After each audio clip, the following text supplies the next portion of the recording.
구독과 좋아요, 알림 설정은 영상 제작에 큰 힘이 됩니다. 명문대 입학 경쟁은 상상을 초월할 정도로 치열합니다. 2023년 가을학기 하버드대의 신입생 합격률은 3.4%에 불과했습니다. 지원자 100명 중 단 3명만 합격 통보를 받았다는 얘기입니다. 그런데 사립대의 경우 학교를 다니는데 연 8만에서 9만 달러, 공립대의 경우는 연 3, 4만 달러가 들고 잠재적인 융자 빚까지 감안을 한다면 대학 학위가 얼마나 가치가 있는지 의문을 갖는 사람들도 있습니다. 이에 대한 명확한 답변을 내놓기는 쉽지 않습니다. 대학 교육에 투자하는 것이 인생 전반에 걸쳐서 실질적인 가치가 있는지 산술적으로 계산하기는 어렵습니다. 왜냐하면 대학 졸업 후에 어떤 직업을 추구하고 싶은지, 대학 교육을 위해서 실제로 얼마나 돈을 내는지, 그리고 졸업 후에 어디에서 사는지 등 여러 가지 다른 요소들이 변수로 작용하기 때문입니다. 어떤 학생이 플러밍 기술자가 되고 싶거나 건설 현장에서 일하고 싶다면 전통적인 학사 학위가 최고의 선택이 아닐지 모릅니다. 그렇다고 해서 배움의 시기가 끝나는 것은 아닙니다.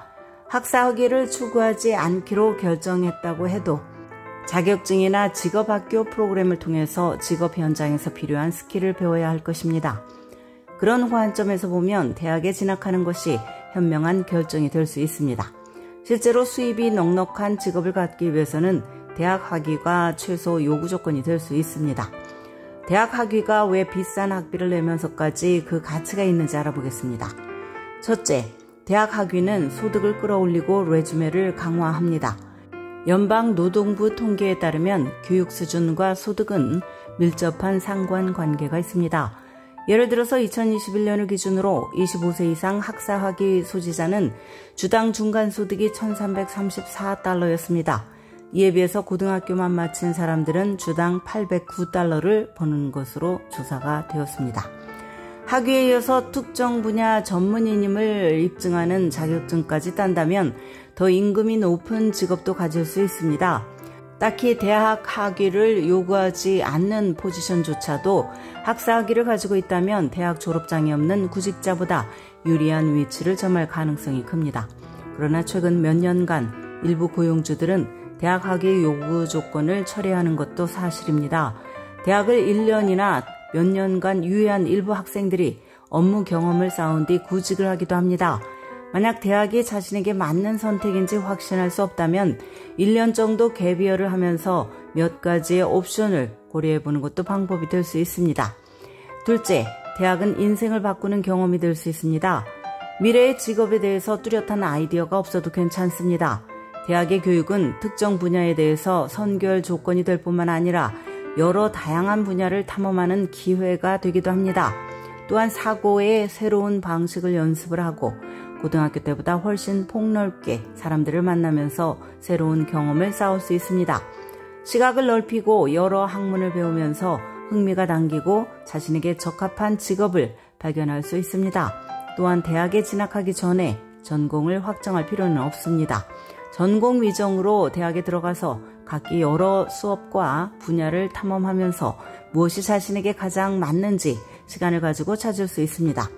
고교생들이 노출되기 쉽지 않은 학문이 대학에는 다양하게 존재합니다.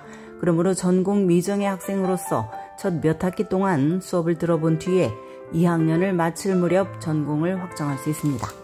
대학에서는 한 분야의 전문가인 교수와 깊이 있는 논의를 할 기회가 있고 고등학교에 없는 클럽이나 팀에서 리더십 역할을 맡을 기회도 있으며 인생 전반에 걸쳐서 활용할 스킬을 개발할 수도 있습니다. 또한 해외에 나가서 공부도 하고 학점을 인정받는 스터디 어브로드를 하거나 특정 산업의 리더들을 만나면서 자신이 원하는 기업에서 인턴십을 쌓고 멘토링을 받는 기회도 찾을 수 있습니다. 셋째, 대학 교육은 직업을 갖기 위한 선결 조건이 될 수 있습니다. 최근 일부 기업이 학위 요구 조건을 철회하고 있기는 하지만 흔한 일은 아닙니다. 훨씬 더 많은 산업군에서 전문적인 직업은 최소한 학사 학위를 요구를 합니다. 일부는 학사를 넘어서 석사 수준의 교육을 요구하기도 합니다.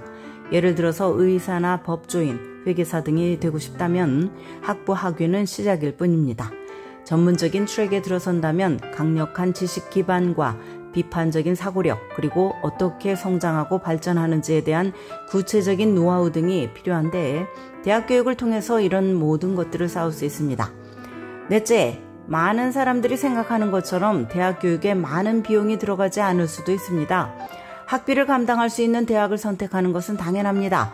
커뮤니티 컬리지와 주립대학을 간과하지 마십시오. 이들은 일반적으로 양질의 교육을 사립대학보다 더 저렴한 비용으로 제공을 합니다.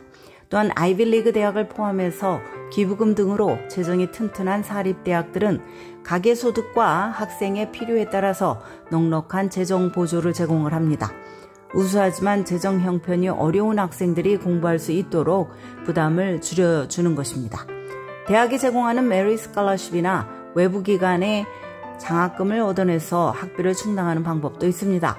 대학은 학생 본인과 미래에 대한 거대한 투자입니다.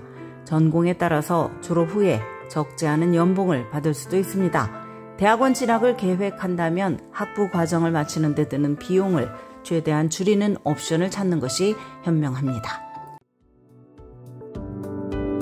지금까지 교육 전문 컨설팅 그룹 어드미션 메서스 진학김이었습니다.